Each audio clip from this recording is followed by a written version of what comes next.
അദാഉ കുല്ലി ഇബാദത്തിൻ ഫി വഖ്തിഹൽ മുനാസിബ്. ഓരോ ഇബാദത്തും അതിന് യോജിച്ച സമയത്ത് അത് ചെയ്യാം. അതുകൂടി പറയാം. ഓരോ ഇബാദത്തും അതിന് യോജിച്ച സമയം ഉണ്ടാകും, ആ സമയത്ത് അത് ചെയ്യാം.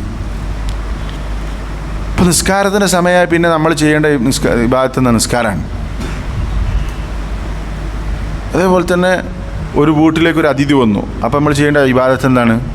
ആ അതിഥിയെ സൽക്കരിക്കുക. ആ ഇബാദത്തിന് പറ്റിയ സമയം ഏതാണ്? അവർ വരുമ്പോഴാണ്. നമ്മുടെ അടുത്തൊരാൾ രോഗിയായി, അവിടെ ആ രോഗിയെ പോയി സന്ദർശിക്കുക.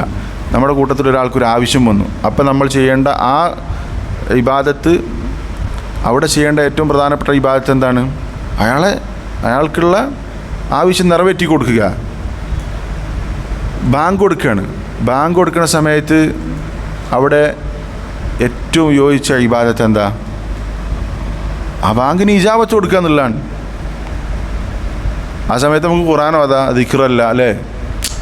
പക്ഷെ അവിടെ ഏറ്റവും പ്രധാനപ്പെട്ട എന്താണ്? ബാങ്ക് കൊടുക്കുമ്പം ആ ബാങ്കിന് ഓരോ ഇബാദത്തിനും അതിന് യോജിച്ച സമയത്ത് അത് നിർവഹിക്കാൻ ശ്രമിക്കുക. അപ്പം പണ്ഡിതന്മാർ പറയും, സലാം വീട്ടിയ ഉടനെ ഒരാൾ ബാക്ക് പോയിട്ട് ഖുർആൻ ഓതി, കുറ്റം കിട്ടൊന്നുമില്ല, ഖുർആൻ ഓതി ഇബാദത്താണ്. പക്ഷേ നിസ്കാരം കഴിഞ്ഞാൽ ഏറ്റവും അഫ്ദൽ എന്താണ്?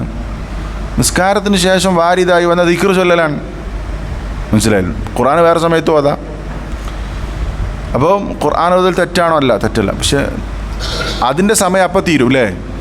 നിസ്കാരത്തിന് ശേഷമുള്ള ദിക്ർ ചൊല്ലേണ്ട സമയം കുറച്ച് നേരം ഉണ്ടാവുള്ളൂ, അത് കഴിഞ്ഞാൽ അത് തീർന്നു. അപ്പോൾ ആ സമയത്ത് അത് ചെയ്യാം. ഓരോന്നിനും അതിൻ്റെ സമയം ഉണ്ടാവും, അപ്പോൾ അത് നിർവഹിക്കും. രാത്രിയുടെ അവസാന സമയത്ത് നമ്മൾ എണീറ്റാൽ വബിൽ അസ്ഹാരിഹും യസ്തഗ്ഫിറൂൻ, രാത്രി ആ സമയത്ത് കൂടുതൽ ചെയ്യേണ്ട ഒരു കാര്യമാണ് പ്രാർത്ഥന, ഇസ്തിഗ്ഫാർ. ഓരോ ഇബാദത്തിനും അത് നിർവഹിക്കാൻ യോജിച്ച സമയമുണ്ടാകും, ആ സമയത്ത് എന്ത് ചെയ്യാം? അത് ചെയ്യാം. അത് ഇബാദത്ത് നന്നാക്കാൻ സഹായകമാകുന്ന മറ്റൊരു കാര്യമായി പണ്ഡിതന്മാർ എടുത്തു പറഞ്ഞത് കാണാം. അപ്പോൾ പറഞ്ഞു വന്നതിൻ്റെ ചുരുക്കം, നമ്മൾ ചെയ്യുന്ന അമലുകൾ ഏറ്റവും നന്നായി ചെയ്യുക, അതിന് സഹായകമാകുന്ന ചില കാര്യങ്ങളാണ് പറഞ്ഞിട്ടുള്ളത്. നമ്മൾ കുറച്ചു കാലം ഇവിടെ അധ്വാനിച്ചാൽ ഇൻഷാ അല്ലാഹ് മരണമില്ലാത്ത ജീവിതത്തിൽ നമ്മൾക്ക് ഏറ്റവും നല്ല രൂപത്തിൽ ജീവിക്കാൻ സാധിക്കും.